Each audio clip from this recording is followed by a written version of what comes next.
Cette année, 6 rookies vont faire leur début en Formule 1. Pour certains, ils ont déjà roulé sur un week-end de Formule 1. Pour d'autres, ce sera la première fois dans quelques semaines en Australie. Bref, on revient sur la carrière en catégorie junior de tous ces pilotes. N'oubliez pas de liker, partager, commenter et surtout vous abonner à la chaîne, c'est très important, comme d'habitude.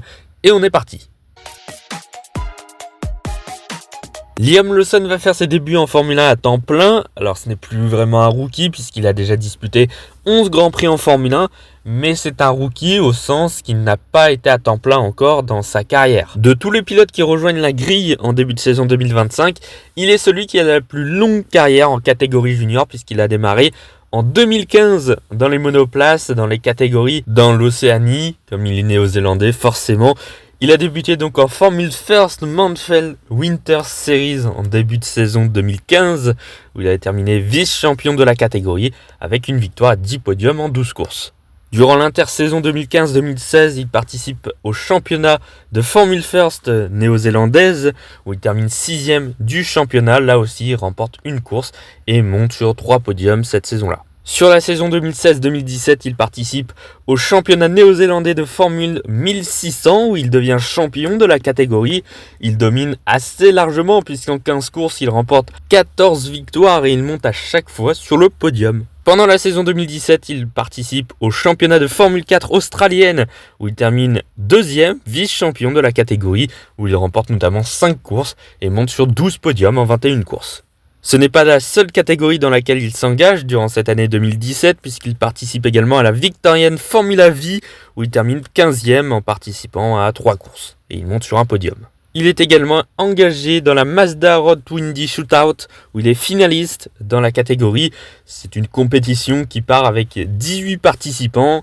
Ensuite, il ne reste plus que 5 finalistes. Et d'ailleurs, Liam Lawson était le plus jeune des 18 participants à 15 ans seulement à ce moment-là. Après 3 premières années passées du côté de l'Océanie, de la Nouvelle-Zélande, de l'Australie, etc., il va faire ses débuts en Europe en 2018, Liam Lawson, en participant au championnat de Formule 4 à DAC, le championnat allemand de Formule 4 tout simplement, où il termine à nouveau vice-champion de la catégorie, ce qui est plutôt pas mal, avec 3 victoires et 11 podiums en 20 courses.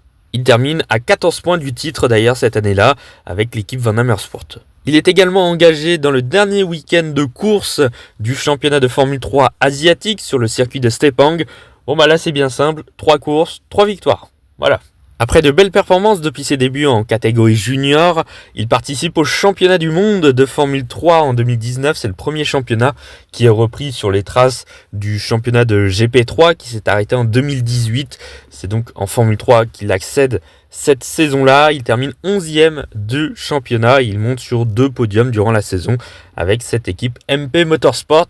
Il est d'ailleurs le premier pilote de l'équipe néerlandaise au championnat. En parallèle du championnat du monde de Formule 3, il participe également à l'Euroformula Open où il termine vice-champion de la catégorie en ne participant qu'à 14 courses sur 18 du championnat et remporte 4 courses durant la saison et monte sur 7 podiums.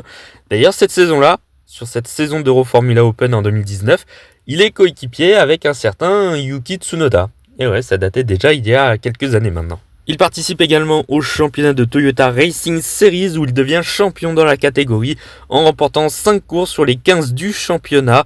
Il termine avec 10 points seulement d'avance sur son coéquipier qui était Marcus Armstrong et remporte d'ailleurs le prestigieux Grand Prix de Nouvelle-Zélande qui fait partie du calendrier du championnat qui est tourné vers l'Océanie. Ayant participé au championnat du monde de Formule 3, il participe également au Grand Prix de Macao où il termine 7e du Grand Prix. Il continue justement dans ce championnat du monde de Formule 3 en 2020, une bien meilleure année. Il change d'équipe d'ailleurs, il passe de MP Motorsport à l'équipe E-Tech et il termine 5e du championnat avec 3 victoires et 6 podiums durant la saison, ce qui est plutôt pas mal. Il termine d'ailleurs à 21 points seulement du titre et d'Oscar Piastri. C'était vraiment très serré cette saison de Formule 3. Et il continue également en parallèle dans le championnat du Toyota Racing Series où il ne gagne pas le titre cette fois, il termine vice-champion avec 5 victoires et 10 podiums. Le pauvre néo-zélandais a perdu le titre dans la toute dernière course de la saison. Terrible. D'ailleurs, il est à nouveau coéquipier avec Yuki Tsunoda cette année-là et il le bat de 99 points quand même, ce qui est pas mal honnêtement. Avec des bonnes performances en Formule 3, il accède au championnat de Formule 2 en 2021, une première année plutôt correct, on va dire. Il termine 9e du championnat, il remporte sa première course dès son premier Grand Prix dans la catégorie, c'était la course sprint à Bahreïn, et puis il est battu par son coéquipier estonien Jüri Vips qui termine 6e, 3 places plus haut que le néo-zélandais. Bon, ça reste plutôt correct encore comme écart. Et il participe également en 2021 au championnat allemand de DTM, les GT, avec une Ferrari du team Red Bull AF Corse. Et encore une fois, comme l'année précédente en Toyota Racing Series, il perd le titre dans la dernière course du championnat face à Maximilian Götz. Il perd le titre pour 3 points seulement, c'est quand même terrible. D'ailleurs cette année-là, il est équipier d'un certain Alexander Albon. Il termine donc vice-champion du championnat, ce qui est franchement pas mal du tout pour un pilote qui est dans les monoplaces et qui participe seulement à son premier championnat de DTM. C'est franchement pas mal. En plus, il a gagné 3 courses durant l'année, donc c'est franchement très honorable. En 2022, il se concentre uniquement sur le championnat de Formule 2, il redouble dans la catégorie. Une meilleure année où il termine 3e du championnat avec 4 victoires et 10 podiums avec l'équipe Carlin. Et il termine juste devant son coéquipier qui était Logan Sargent. Il termine avec 1 point seulement d'avance sur l'Américain. D'ailleurs, à partir de 2022, Liam Lawson fait partie de la réserve de l'équipe F1 de Red Bull et d'AlphaTauri. Et Red Bull va le placer en 2023 dans le championnat japonais de Super Formula. Il retriple pas son année en Formule 2, ce qui est plutôt logique. Il participe donc au prestigieux championnat japonais où il termine à nouveau vice-champion de la catégorie, ce qui est franchement pas mal avec 3 victoires et 4 podiums en 9 courses. C'est honorable, c'est encore une belle saison. Et puis, en 2023, il a pu faire quelques piges en Formule 1 chez AlphaTauri pour remplacer Daniel Ricciardo, qui s'était blessé pendant les essais du Grand Prix des Pays-Bas. Il l'a remplacé au pied levé, et un peu avec surprise, il a été tout de suite performant. En 5 courses, il marque ses premiers points à Singapour. Je crois que c'était sa 2e ou 3e course en Formule 1. Non, c'était plutôt un remplacement très très bon, ce qui a donné des idées évidemment à Red Bull pour la suite du néo-zélandais. Finalement, en 2024, il avait débuté l'année sans rouler dans aucune catégorie. Il restait pilote de réserve de Red Bull et de l'équipe RB cette année-là. Et puis au final, Daniel Ricciardo, avec ses mauvaises performances, a été remplacé par Liam Lawson à nouveau. Et encore une fois, il a plutôt bien performé puisqu'en 6 courses, il a marqué 4 points. Même si tout n'a pas été parfait, ça restait encore correct. Et voilà donc que Red Bull a misé sur Liam Lawson pour 2025 directement dans l'équipe A aux côtés de Max Verstappen. Bonne chance Liam Lawson. Bon, personnellement j'aurais mis Yuki Tsunoda comme à peu près 80% des fans de Formule 1. Bon, ce n'a pas été le choix de Red Bull. Donc maintenant, à voir ce que donnera le néo-zélandais, lui qui n'a même pas disputé une saison entière encore. Il a fait vraiment 11 grands prix de Formule 1 seulement. Et le voilà déjà promu dans l'équipe A. Ça va être chaud. Ça va être tendu pour Liam Lawson, surtout que Red Bull en ce moment n'a pas une très bonne voiture, donc ça va être difficile. Maintenant, on ne sait jamais, Liam Lawson, il peut toujours nous créer des surprises, comme il l'avait fait déjà en 2023 en Formule 1, déjà l'année dernière aussi. Donc à voir, tout est possible. Passons maintenant à un autre pilote qui a déjà roulé en Formule 1 l'année dernière, c'est Oliver Bearman. Lui qui a une beaucoup plus courte carrière en monoplace puisqu'il a démarré en 2020. En 2020 d'ailleurs c'est une année assez particulière parce qu'il participe encore à des courses de kart cette année-là et également à des courses de monoplace. Donc il débute sa carrière en catégorie junior dans le championnat de Formule 4 ADAC, donc le championnat allemand, où il termine 7e de l'année et il remporte sa première course en monoplace, ce qui est plutôt pas mal. Il fait également quelques piges dans le championnat italien de Formule 4, 8 courses participées et il gagne quand même une victoire, il monte sur 2 podiums, il termine 10e du championnat, ce qui est franchement pas mal du tout pour une première année en monoplace, c'est pas mal. Et c'est vraiment en 2021 qu'Oliver Bearman se fait montrer puisqu'il redouble dans la catégorie en Formule 4 ADAC et il gagne le titre, cette fois-ci avec 6 victoires et 11 podiums en 18 courses avec l'équipe Van Amersfoort. Et puis ce n'est pas fini, puisqu'il participe aussi au championnat de Formule 4 italienne. Cette fois-ci, il participe à l'entièreté du championnat. Et bien devinez quoi ? Il gagne aussi. Il est champion dans les 2 catégories. Il remporte 11 victoires en 21 courses. Là pour le coup, il écrase le championnat italien. Il remporte le titre avec 111 points d'avance sur le 2e. C'est pas mal. Et puis en 2021, il participe aussi à quelques courses du championnat britannique de GB3. Et il remporte une course et monte sur 4 podiums, ce qui est plutôt pas mal. En début de saison 2022, il participe aux 6 dernières courses du championnat de Formule régionale asiatique où il monte sur un podium durant la saison. Mais c'est pas ça l'étape la plus importante pour Oliver Bearman en 2022, puisqu'il va faire le grand saut de la Formule 4 directement à la Formule 3 sans passer par la FRECA, ce qui est assez courant finalement, même si la plupart passent quand même par l'étape intermédiaire de la FRECA avant de passer en Formule 3. Ce n'est pas le cas d'Oliver Bearman. Eh bien, il est tout de suite performant, le pilote britannique de la Ferrari Academy, puisqu'il termine 3e du championnat. Il ne remporte finalement qu'une seule course dans sa saison, ce qui est assez peu finalement, mais les victoires ont été dispatchées entre tellement de pilotes que finalement il n'y a pas eu beaucoup de victoires par pilote cette année-là. Il fait d'ailleurs la saison avec l'équipe Prema, une des meilleures équipes du championnat. Il termine seulement à 7 points du titre et du français Victor Martins. Il est donc promu directement dès l'année suivante en 2023 dans le championnat de Formule 2, toujours avec l'équipe Prema, qui est aussi une référence dans le championnat de l'antichambre de la Formule 1. Et puis Bearman, il est tout de suite performant, il termine 6e du championnat, il gagne 4 courses dans l'année, ce qui est pas mal du tout. Il est battu par son coéquipier plus expérimenté qui se bat pour le titre lui, mais bon, ça reste quand même une très bonne année. Et puis il a continué dans ce championnat de Formule 2 l'année dernière, mais avec un bien moins bon championnat. L'équipe Prema qui avait une bien moins bonne voiture, ce qui est un peu dommage d'ailleurs. Il y a beaucoup de différences de performance entre les voitures, je trouve, bien plus qu'avant, ce qui forcément nivelle un peu le niveau de performance des pilotes. Et donc Oliver Bearman s'est retrouvé à terminer 12e du championnat seulement, avec 3 victoires quand même, mais c'était que des courses sprint. Donc voilà, un championnat assez compliqué. Maintenant, il a quand même été battu par son coéquipier qui était rookie, Kimi Antonelli. Donc ouais, ça a été un championnat très compliqué, avec quelques trous également, parce que en 2024, il a participé aussi à quelques week-ends de Formule 1 également, quand même. Et c'est ça qui le sauve d'ailleurs dans son entrée en Formule 1 en 2025.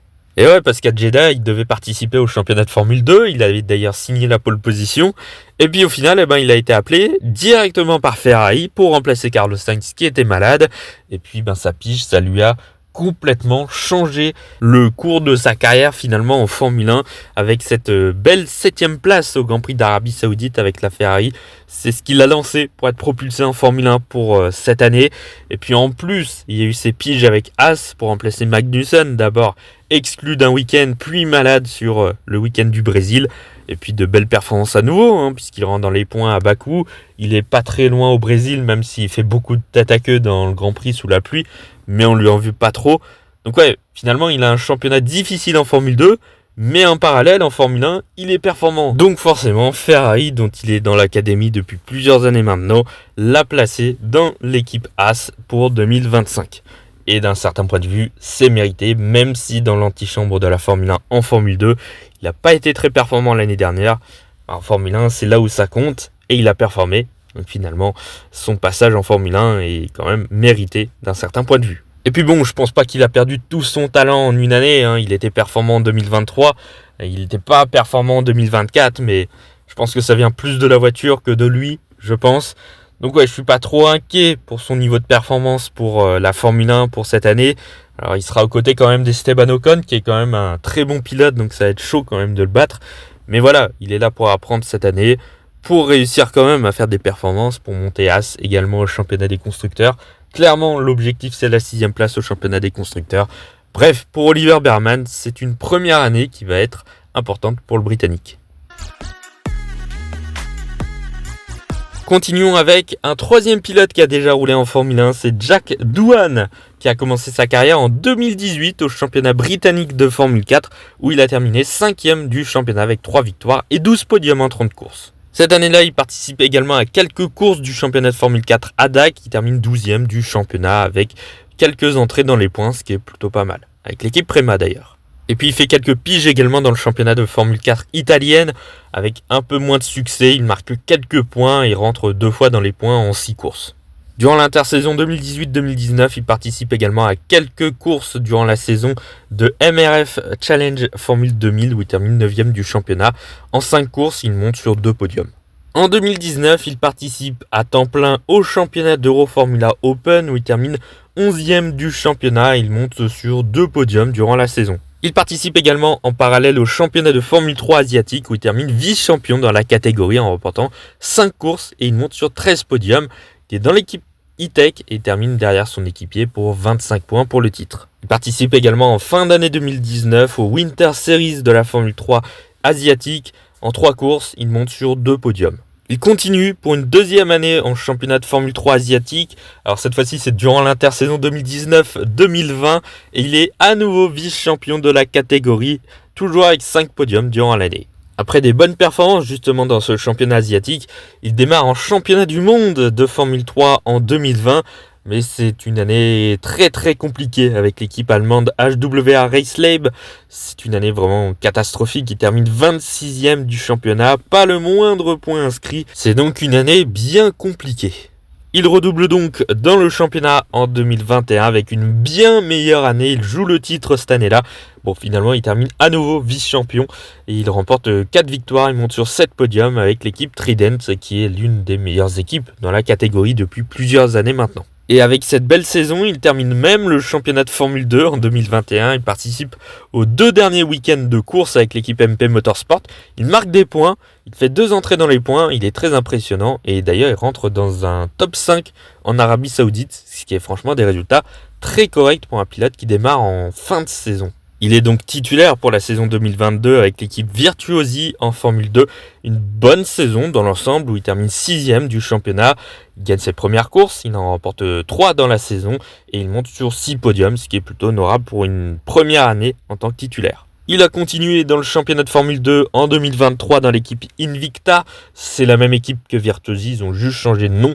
Une saison plutôt correcte, on va dire. Il termine 3e du championnat, il gagne 3 courses.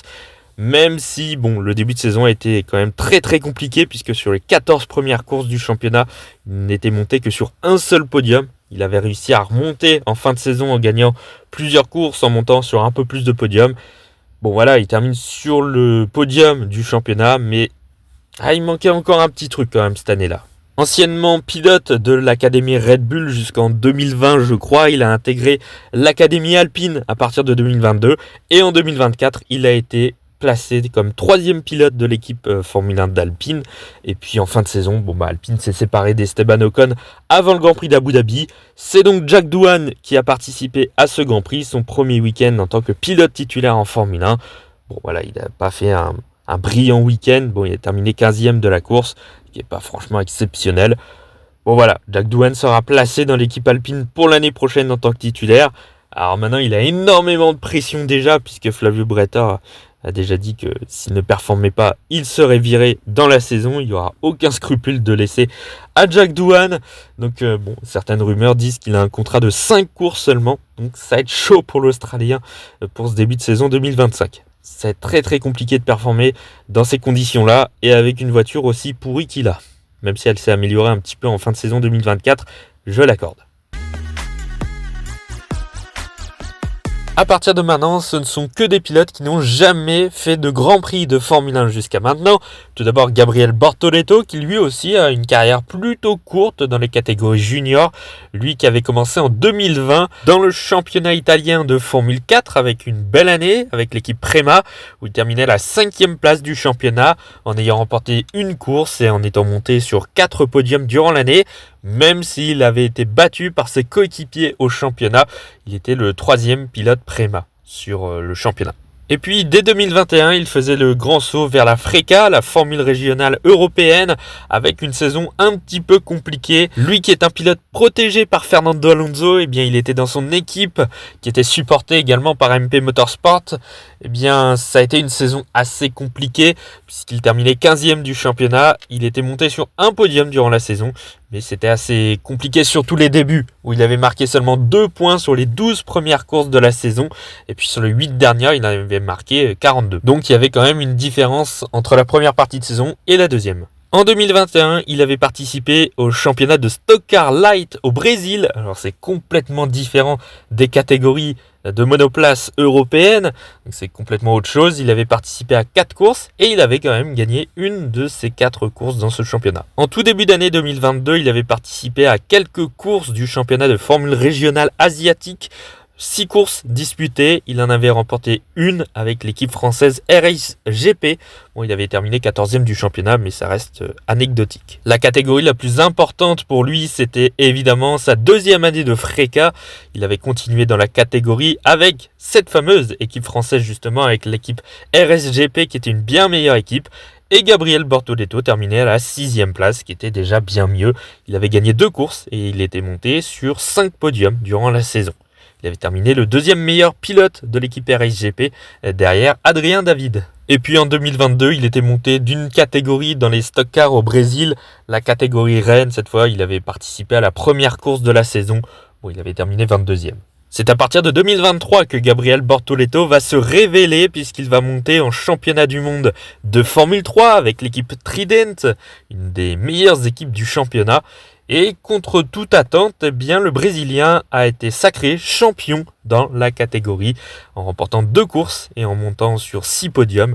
Sa régularité qui avait été exemplaire a payé et ça a permis de décrocher le titre en fin de saison. Très logiquement, Gabriel Bortoleto est donc monté en Formule 2 l'année dernière. C'était donc sa saison rookie à nouveau avec l'équipe Invicta, une bonne équipe aussi. Et puis, encore une fois, il nous a complètement surpris puisqu'il a remporté le titre tout simplement. Voilà, il a enchaîné Formule 3, Formule 2 en étant champion dès sa saison rookie. Ça, c'est une marque des très grands. C'est comme avait fait Leclerc, Russell ou Piastri avant lui par exemple. Donc ça montre quand même le niveau du pilote. Et encore une fois, en Formule 2 l'année dernière, il a fait une saison très régulière. Il a gagné 2 courses, seulement entre guillemets. Il était monté sur 8 podiums durant l'année en 28 courses. Mais voilà, la régularité encore une fois. Il avait été un peu moins performant qu'Isaac Hadjar, mais plus régulier. Et au final, ça a payé avec un 2e titre consécutif.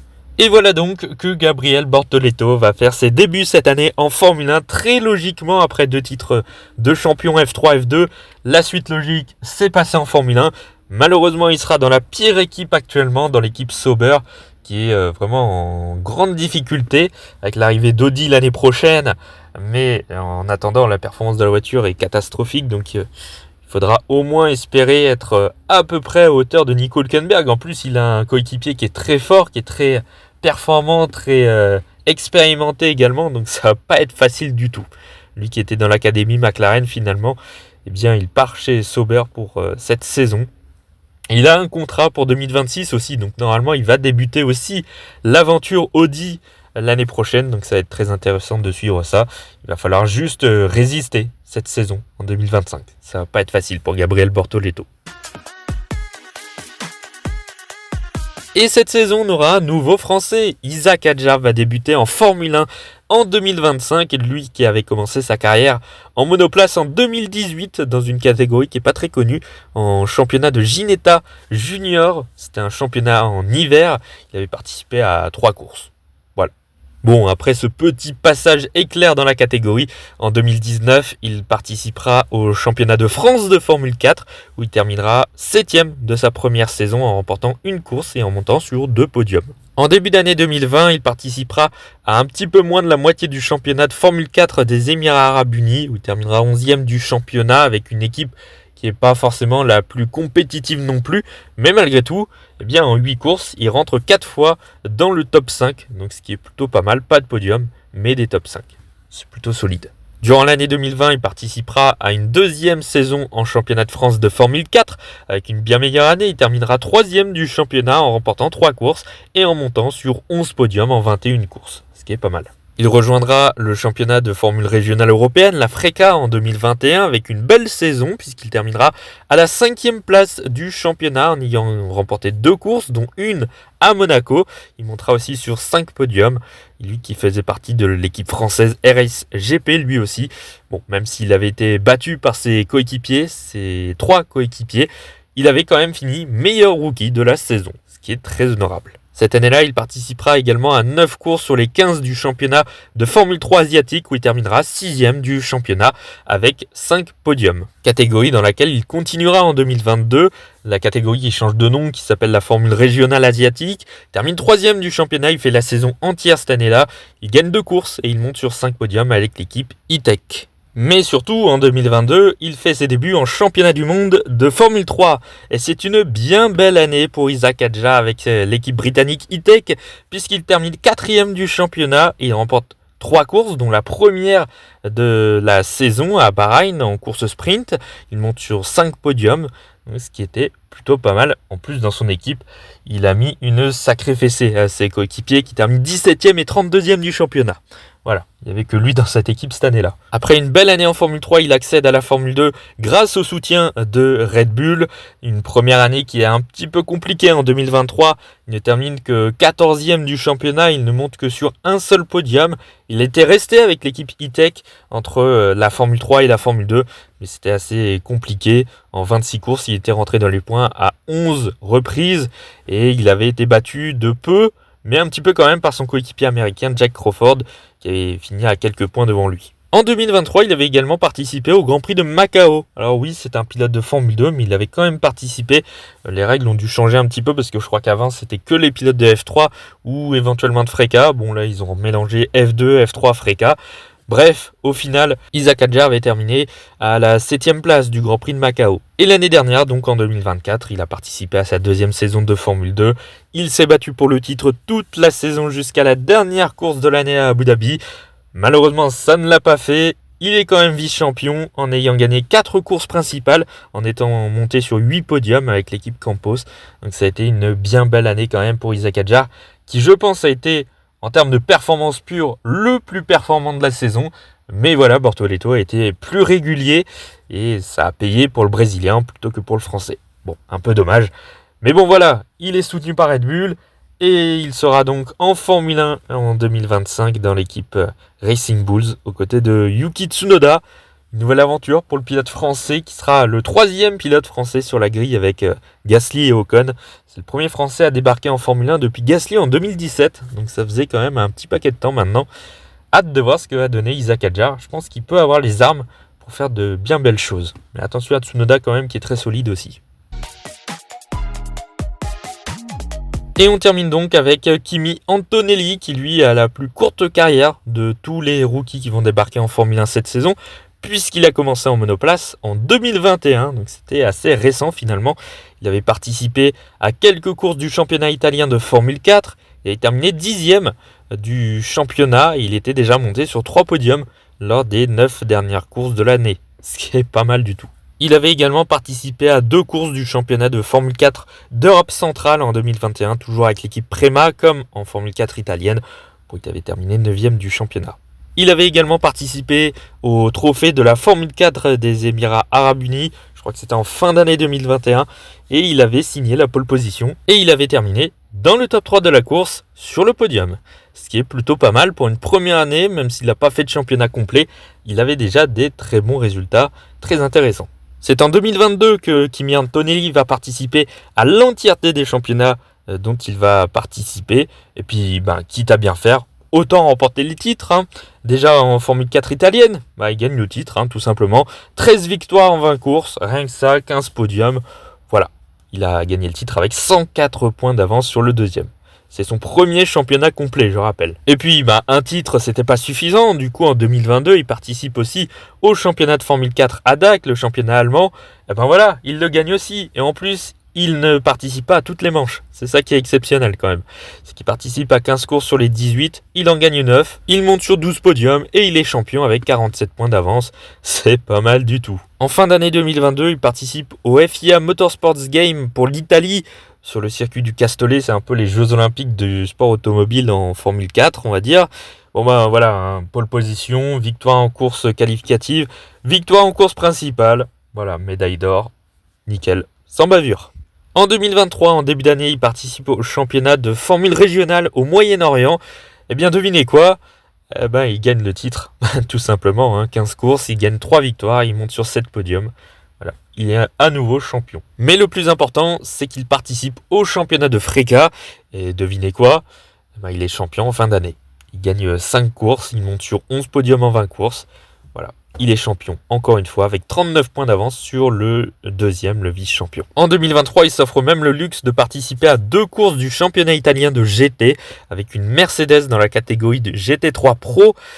Sur les 2 courses, il monte à chaque fois sur le podium et il a même le luxe d'en gagner une. Même en GT, il est très performant. Évidemment, Kimi Antonelli, c'est un crack, il est déjà supporté par Mercedes depuis le karting. Il fait l'impasse sur la Formule 3 l'année dernière. Il est monté directement en Formule 2, ce qui se fait de temps en temps. Mais les quelques pilotes qui ont essayé ce pari se sont tous cassés les dents. Pas Kimi Antonelli. Il est donc monté directement en Formule 2. Une année un petit peu compliquée. Faut dire que la Prema n'était pas très compétitive cette année. Il a quand même battu assez largement finalement son coéquipier Oliver Bearman. Lui, il termine 6e du championnat en ayant remporté 2 courses et en étant monté sur 3 podiums, ce qui est plutôt correct, même si c'est pas ultra impressionnant non plus. Mais quand on prend le fait qu'il passe de la Freca à la F2, franchement, ça reste quand même un résultat très correct pour l'Italien. A noter d'ailleurs qu'il a fait tout son parcours dans les formules de promotion, toutes avec la même équipe, avec l'équipe italienne Prema. Il a fait toute sa carrière avec cette équipe. Faut dire qu'il a quand même pas mal grillé les étapes ces dernières années. Il n'a pas participé au championnat de Formule 3 par exemple, et là il se retrouve propulsé directement en Formule 1 après une année de Formule 2, et directement dans un top team avec Mercedes aux côtés de George Russell. Ça va être une des attractions de cette année 2025, Kimi Antonelli. Franchement, il a la voiture pour monter déjà sur des podiums en Formule 1 dès sa première année. Il va être capable peut-être même de gagner des courses, sait-on jamais. Maintenant, restons calmes quand même, ça reste un rookie. Voilà, il va devoir apprendre déjà dans un premier temps, au moins sur les premières courses de la saison. Il ne faudra pas attendre non plus grand-chose. Mais voilà, ça peut nous surprendre quand même. Et franchement, il serait capable de faire des belles performances, même pour une première année en Formule 1. Franchement, son parcours, il est impressionnant. Il y a seulement un championnat où il n'a pas gagné le titre quand il a participé à une saison entière. C'était l'année dernière en Formule 2. Sinon, tout le reste, il a gagné à chaque fois le titre. C'est franchement très impressionnant ce qu'il nous a fait. Donc Antonelli, c'est un jeune à suivre vraiment en Formule 1. Beaucoup disent qu'il grille beaucoup les étapes, un peu trop, et qu'il va se casser les dents. Même moi, je le dis un petit peu. Mais voilà, on le disait déjà ça avec Max Verstappen en 2015 par exemple. Et regardez ce qu'il est devenu. Donc non, franchement, pour Kimi Antonelli, j'ai confiance en lui. C'est vraiment un crack, hein. C'est un des pilotes les meilleurs actuellement. Donc j'ai hâte vraiment de voir ce qu'il va donner avec Mercedes. Il a déjà roulé pas mal de fois avec l'équipe, que ce soit sur des anciennes Formule 1, que ce soit avec la Formule 1 de 2024 également, en essai libre. Donc non, franchement, à voir ce qu'il va donner, mais ça peut être très très intéressant à suivre. Voilà, c'est la fin de cette vidéo. Une vidéo très longue. Il y a beaucoup de pilotes qui vont démarrer cette saison en 2025. Alors j'ai placé Liam Lawson qui n'est pas vraiment un rookie parce que il a quand même fait 11 Grands Prix de Formule 1. Mais voilà, en tant que titulaire, il va quand même démarrer. Donc je l'ai quand même placé dans la vidéo. Voilà. J'ai pas pu aller trop en détail sur les championnats des différents pilotes parce qu'il y en a tellement des championnats, tellement des pilotes. J'ai dû faire un peu au plus court finalement, donc vous m'excuserez pour ça. J'aurais voulu aller un peu plus dans les détails, mais je ne peux pas trop. Sinon la vidéo elle va faire 50 minutes au moins, ça va être une galère. Bref, nous on se retrouve dans quelques jours pour une nouvelle vidéo. Je pense qu'on va parler un petit peu de Lewis Hamilton et de son arrivée chez Ferrari. Je pense que ce sera le sujet de la prochaine vidéo, normalement, si j'ai le temps de la placer. Bref, n'oubliez pas de liker, partager, commenter. Et surtout, vous abonner à la chaîne, c'est très important. Et nous, on se retrouve dans quelques jours pour une nouvelle vidéo. À bientôt.